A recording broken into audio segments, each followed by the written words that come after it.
Hello friends, स्वागत है आपका डॉक्टर धनराज टॉक्स पर। मेरे पिछले वीडियो में मैंने जो टाइप्स ऑफ इकोनॉमिक सिस्टम आर्थिक प्रणाली के प्रकार का टॉपिक स्टार्ट किया हुआ था और उसमें हमने समाजवादी आर्थिक प्रणाली पढ़ा था। इससे पहले पूंजीवादी को हम पढ़ चुके हैं।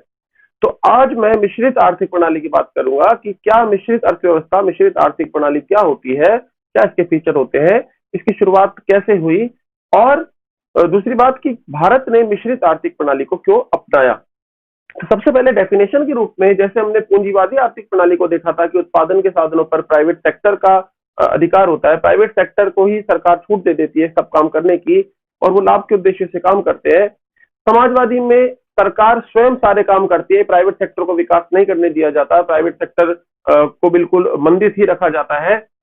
इसी तरीके से मिश्रित में क्या होता है कि मिश्रित में जो उत्पादन के साधन है उनके ऊपर सरकार का स्वामित्व भी होता है और निजी क्षेत्र का स्वामित्व भी होता है। कुछ क्षेत्र सरकार के लिए और कुछ क्षेत्र निजी क्षेत्र के लिए खुले होते हैं और उत्पादन करने का जो उद्देश्य होता है वह जनता का कल्याण करने का होता है और नियंत्रित लाभ भी कमाया जाता है। तो देखो, लाभ किसका फीचर हो गया? लाभ कमाना, ये हो गया पूंजीवाद का फीचर, और जनता का कल्याण करना किसका फीचर हो गया? ये हो गया समाजवाद का फीचर।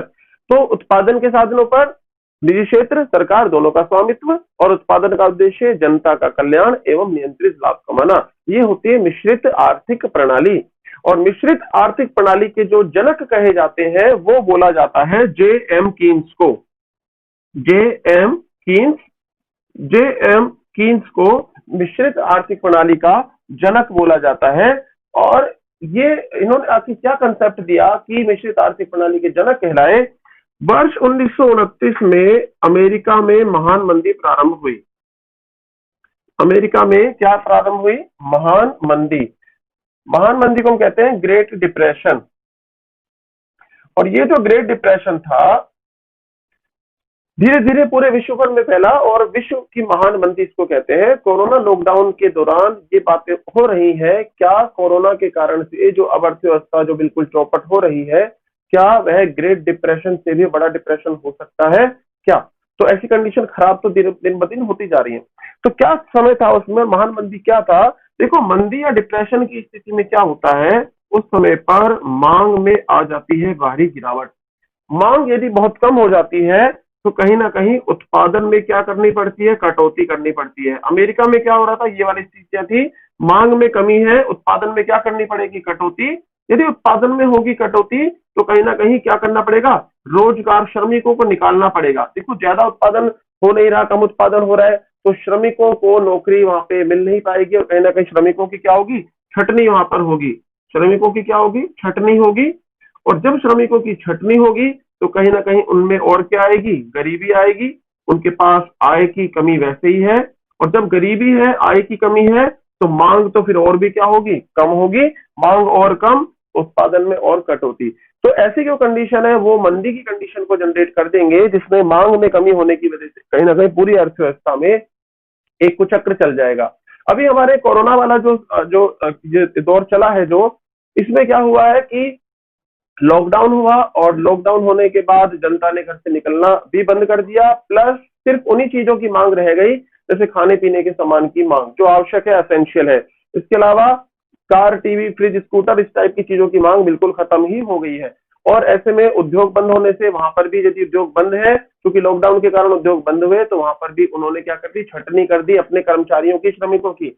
श्रमिकों की, कर्मचारियों की छटनी होगी तो उनके पास गरीबी आय रहेगी, आय की कमी रहेगी। करोड़ों लोगों का रोजगार जा चुका है। ऐसी स्थिति में मांग अब और भी कम है, और मांग कम है तो उत्पादन में कटौती। तो उनको पहले ही लॉकडाउन है, आगे भी ज्यादा उत्पादन नहीं करना है उनको, क्योंकि मांग नहीं है। तो ऐसे में कटौती होगी और छटनी तो कंटिन्यू अभी चलेगी। तो ऐसे में ये खतरा उत्पन्न हो गया है, क्या विश्व एक और विश्व की महान मंदी जैसी मंदी की तरफ भी जा रहा है क्या? अब यहाँ पर अगला पॉइंट ये है कि आखिर में कीन्स ने क्या बोला था? कीन्स ने क्या बोला कि ये जो जेएम कीन्स है, अमेरिका की बात है। अमेरिका में 1929 में जो मंदी स्टार्ट हुई, ये 1933 तक इसका पीक रहा और उसके बाद धीरे धीरे 1939 तक जाकर ये समाप्त हुई। तो ये वाला जो समय था, इस दौरान ये मंदी का दौर था। जेएम कीन्स ने ये बोला था कि वैसे तो अमेरिका, जो अमेरिकी सरकार को एक तरीके से सलाह दी थी कि वैसे तो अमेरिका क्या है? पूंजीवादी आर्थिक प्रणाली वाला देश है, जिसमें कौन सा कंसेप्ट काम करता है? लेसेज फेयर वाला कंसेप्ट काम करता है। लेसेज फेयर में हमने पढ़ा था कि सरकार हस्तक्षेप नहीं करे, सरकार आर्थिक क्रियाकलाप में, आर्थिक क्रियाओं के संचालन में हस्तक्षेप ना करे। सरकार तो केवल अपना रक्षा का, कानून व्यवस्था का और नियम कानून बनाने वाला, रेगुलेशन का काम करे। लेकिन अब जेएम कीन्स ने क्या बोला कि भाई अब इतनी स्थिति खराब हो चुकी है और प्राइवेट सेक्टर तो बिल्कुल बर्बाद हो चुका है, बैंक डूब चुके हैं, ऐसे में तो अब क्या ही करना पड़ेगा, अब तो सरकार को इंटरफेयर करना ही पड़ेगा। अब तो सरकार को क्या करना ही पड़ेगा, अब तो आर्थिक क्रियाओं के संचालन में सरकार को हस्तक्षेप करना ही होगा। कैसे हस्तक्षेप करना होगा? कीन्स ने यह बोला कि अमेरिका की सरकार पब्लिक एक्सपेंडिचर बढ़ाए। पब्लिक एक्सपेंडिचर मतलब है सार्वजनिक व्यय, कि अमेरिका की सरकार अपना खर्च बढ़ाए। सार्वजनिक व्यय, सार्वजनिक व्यय का मतलब है अमेरिका की सरकार खर्च बढ़ाए। किसने बढ़ाए? अमेरिका की सरकार स्वयं सड़कें बनाए, अमेरिका की सरकार स्वयं बहुत सारे पुल बनवाए, अमेरिका की सरकार जो है कृषि हेतु बहुत सारा धन उपलब्ध कराए, जनता को पैसा उपलब्ध करवाने के कार्य हो, विकास के काम खुद सरकार करवाए। जब इन माध्यमों से अर्थव्यवस्था में क्या जाएगा, जब इन माध्यमों में से अर्थव्यवस्था में बहुत सारा क्या जाएगा, धन जाएगा। धन जाने से कहीं ना कहीं लोगों के पास जब रोजगार जनरेट होगा तो क्या उत्पन्न होगी, मांग बढ़ेगी, और मांग बढ़ेगी तो कहीं ना कहीं वो प्राइवेट सेक्टर में फिर से क्या होने लगेगी, ग्रोथ वहां पर फिर से होने लगेगी। तो ये जो पब्लिक एक्सपेंडिचर वाला जो कंसेप्ट है, आगे हम इसको डिटेल में पढ़ेंगे, यहाँ तो मिश्रित अर्थव्यवस्था में मैंने हल्का सा जिक्र किया। तो ये वाला जो कंसेप्ट है, इस कंसेप्ट से ही जो है हम कहते हैं कि जो जेएम कीन्स थे, इनको हमने कह दिया कि मिश्रित अर्थव्यवस्था के जनक थे ये। और इन्होंने 1936 में 1936 में एक बुक भी लिखी थी, एक बुक लिखी थी, general theory of employment, interest and money. General theory of employment, interest and money, रोजगार, ब्याज और धन से संबंधित एक सामान्य थ्योरी। इस थ्योरी में भी उन्होंने काफी यही कंसेप्ट समझा है कि सरकार को अपनी भूमिका बढ़ानी पड़ेगी, ताकि जो है मतलब हस्तक्षेप करना होगा।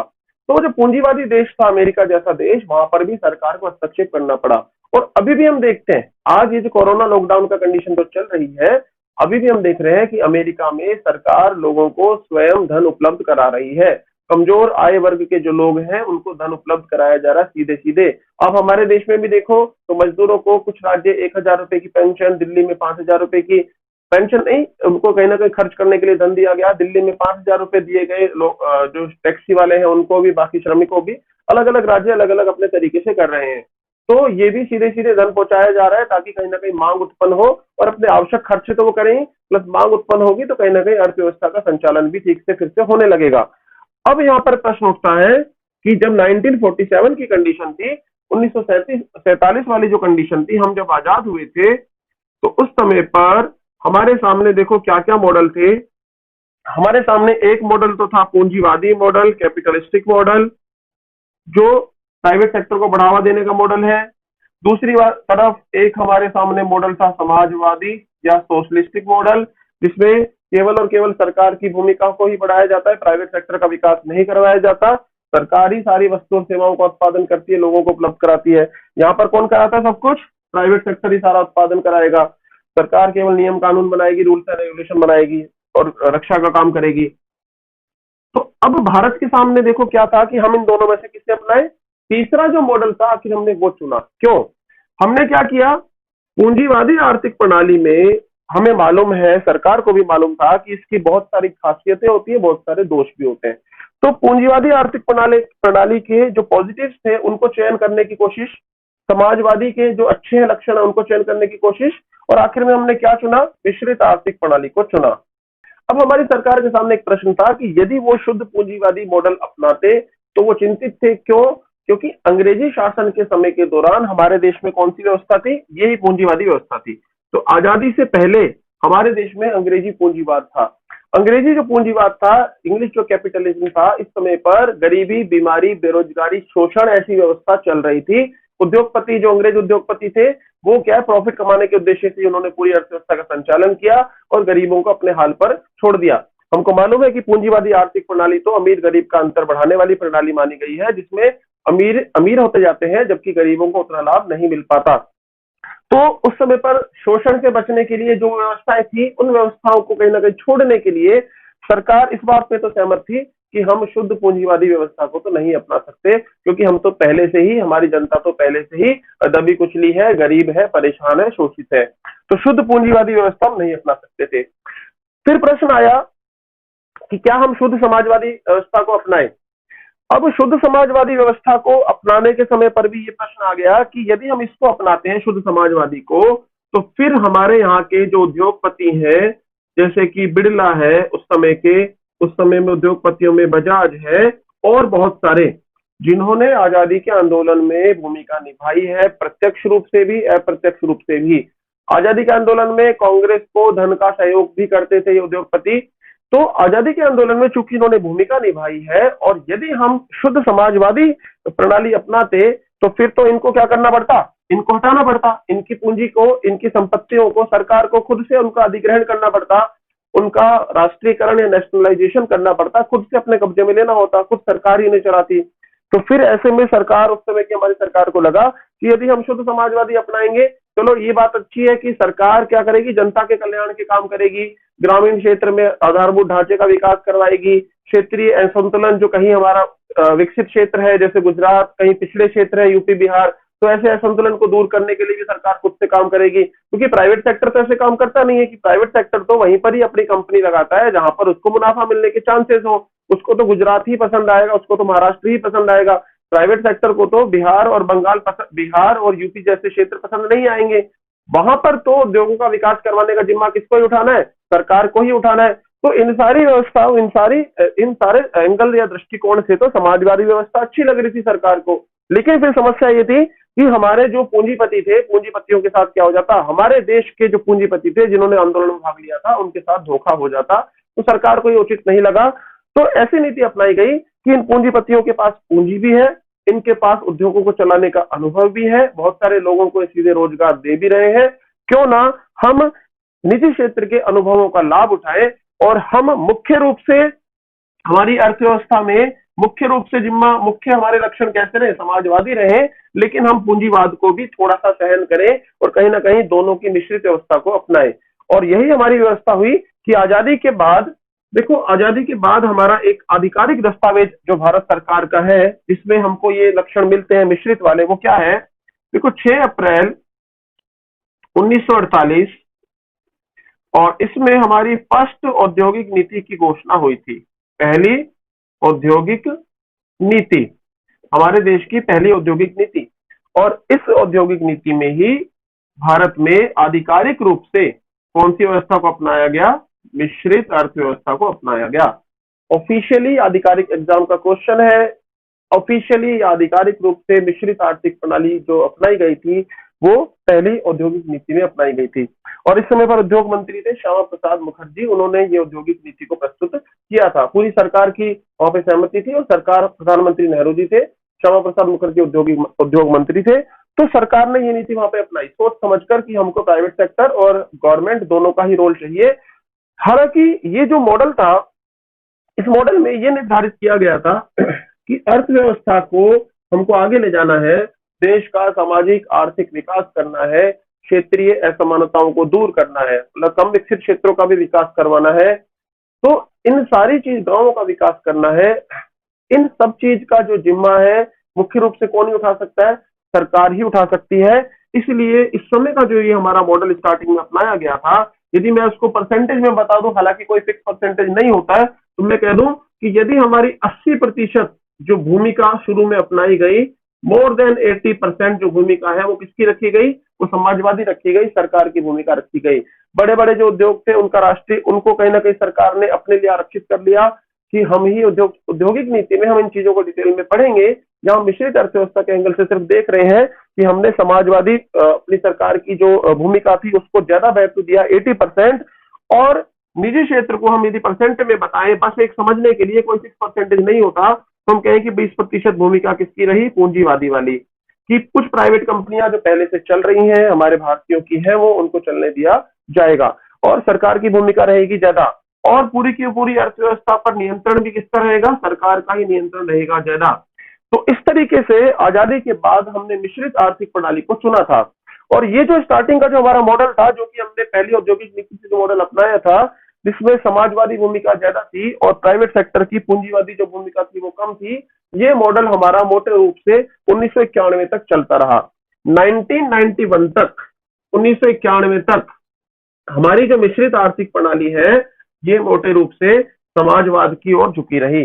देखो 1947 से 1991 ये जो दौर है, इस दौर में हमारी जो आर्थिक प्रणाली है, कैसी आर्थिक प्रणाली है? मिश्रित आर्थिक प्रणाली है। और इसका झुकाव, लेकिन इसका झुकाव किस ओर रहा है? समाजवाद की ओर रहा। झुकाव समाजवाद की ओर। क्यों? देखो यहां पर एक पॉइंट हमको दिख रहा है कि हमने ये कहा कि अर्थव्यवस्था के ज्यादा क्षेत्र पर तो किसने ही अपना अधिकार रखा है, ज्यादा क्षेत्र पर तो सरकार ने अपना अधिकार रखा और कंट्रोल भी रखा।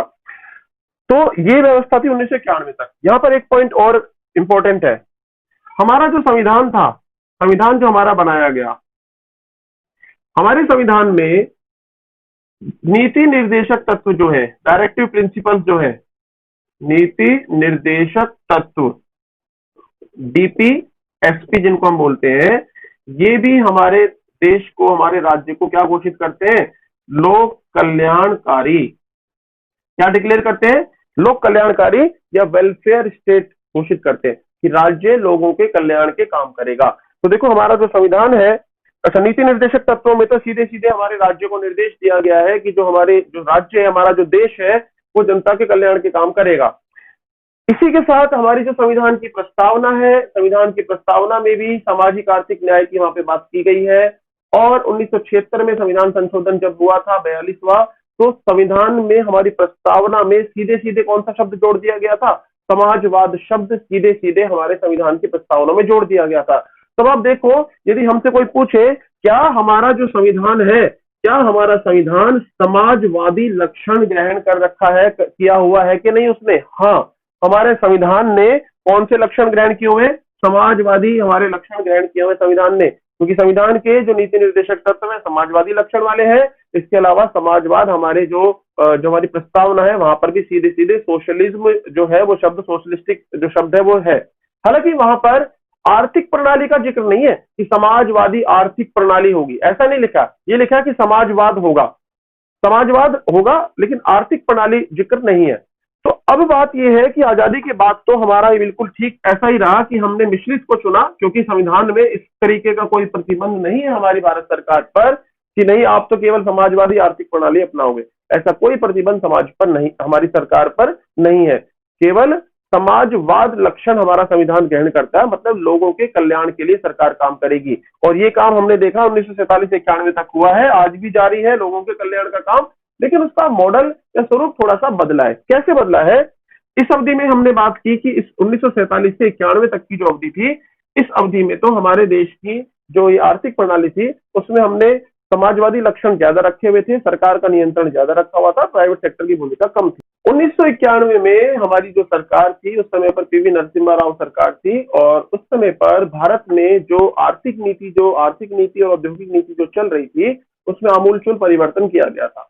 औद्योगिक नीति का टॉपिक हम अलग से पढ़ेंगे, उसमें डिटेल में हम बात करेंगे। यहाँ पर हम ये पढ़ रहे हैं कि भारत की मिश्रित आर्थिक प्रणाली थी, उसका स्वरूप 1991 से पहले समाजवाद की ओर झुका हुआ था। लेकिन 1991 की जो नई औद्योगिक और आर्थिक नीति जो आई थी 1991 में, उसके बाद क्या किया गया? हमारे देश में निजी क्षेत्र की भूमिका को बढ़ाने का उस समय पर निर्णय हुआ और निजी क्षेत्र की भूमिका को बढ़ाने की नीतियां अपनाई गई। किसकी भूमिका बढ़ाई जाएगी? निजी क्षेत्र की भूमिका बढ़ाई जाएगी। अब बताओ, यदि निजी क्षेत्र की भूमिका बढ़ेगी तो बताओ क्या पूंजीवादी जो लक्षण है अर्थव्यवस्था में, आर्थिक प्रणाली में, वो बढ़ेंगे कि नहीं बढ़ेंगे? वो बढ़ेंगे। तो 1991 में हमारे देश में निजी क्षेत्र की भूमिका को बढ़ाने का निर्णय लिया गया।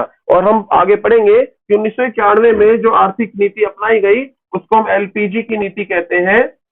LPG, liberalisation, privatisation and globalisation, उदारीकरण, निजीकरण और वैश्वीकरण की नीति। और इस नीति के द्वारा जब निजी क्षेत्र की भूमिका को बढ़ाया गया तो उसके बाद से लेकर आज तक ये वाली नीति ही जारी है। यही नीति 1991 से लेकर आज तक जारी है। और हमारे देश में यह है कि जो सरकारी क्षेत्र है, सरकारी क्षेत्र की भूमिका कहीं ना कहीं आर्थिक गतिविधियों के संचालन में धीरे धीरे घटाई जा रही है।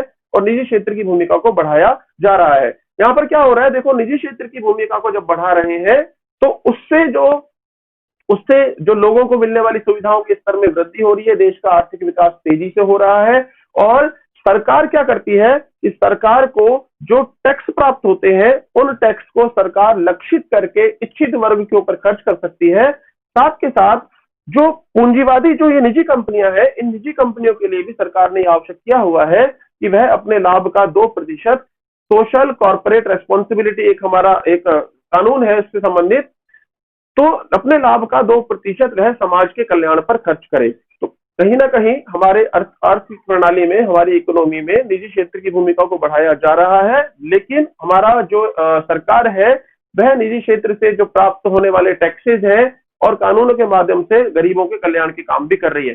सरकारी कंपनियां अभी भी है, सरकारी कंपनियां चल रही हैं, लेकिन धीरे धीरे सरकारी कंपनियों के निजीकरण को लगातार बढ़ावा दिया जा रहा है। और ये जो नीति है, ये कोई नीति आज की नहीं है। यदि हम कहें कि आज ये कोरोना के दौरान ये कोई नीति अपनाई गई, ऐसा कुछ नहीं है।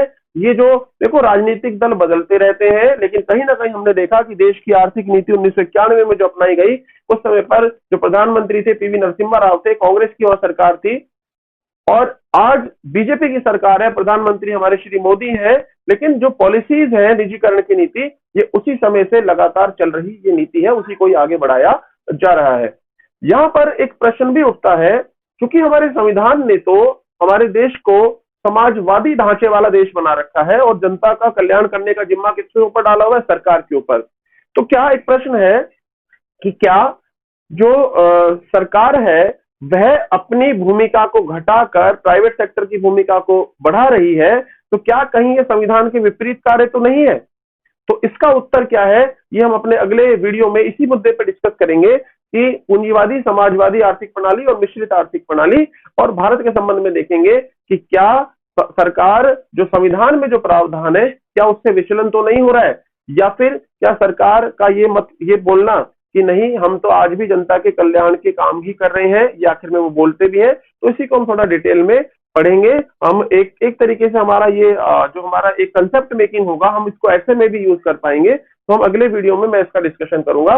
इस वीडियो को लाइक, सब्सक्राइब करें और अपने बाकी जो स्टूडेंट्स हैं, आपके जो मित्र मंडली है, उन्हें आप शेयर करें ताकि ज्यादा से ज्यादा लोग वीडियो को देखें। ठीक है, तो अगले वीडियो में मिलता हूं आपसे, तब मैं बात करूंगा कि जो आर्थिक प्रणाली में किस तरीके से परिवर्तन हमारा हुआ है और क्या हम समाजवाद से हट रहे हैं क्या।